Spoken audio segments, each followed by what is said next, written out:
Kewentenan lu rumah tangga sane mangkin taler ngawit ke kelola becik, santukan presiden ngasilang Cina.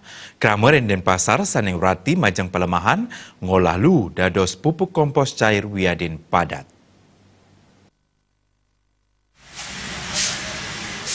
Made Wijaya, Kramo Buana Kubu dan Pasar Barat sane urati majang kelestarian Palemahan Mausang, ipun sampun saking suwe ngolah lu rumah tangga.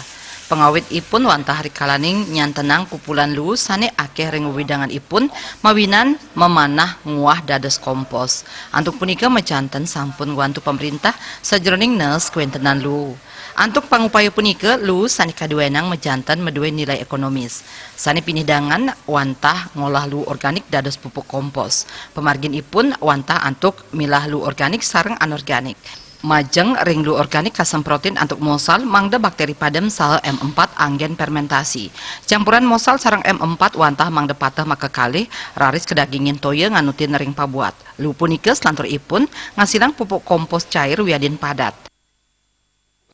Kalau proses daripada pembuatan pupuk diki ada sekitar 2 minggu atau 15 hari kita sudah bisa panen itu pupuk cairnya dan pupuk padatnya. Sudah dari dulu kita pernah dengar sampah diproses itu akan menjadi pupuk. Pupuknya itu dari sampah proses ini nanti kita bisa manfaatkan untuk pupuk di rumah tangga dulu, sehingga kita bisa mempunyai suatu tanaman yang subur. Semoga apa yang Tiang lakukan ini nanti bisa ditiru oleh masyarakat, sehingga sampah-sampah yang ada di masyarakat itulah tidak merupakan beban daripada pemerintah lagi. Apalagi dengan adanya Perwali nomor 36 tahun 2018 itu yang tidak mempergunakan kantong plastik lagi, sehingga kantong plastik tidak selalu beredar di masyarakat. Itu bisa mempermudah daripada kita untuk memilah-milah sampah yang ada di masyarakat.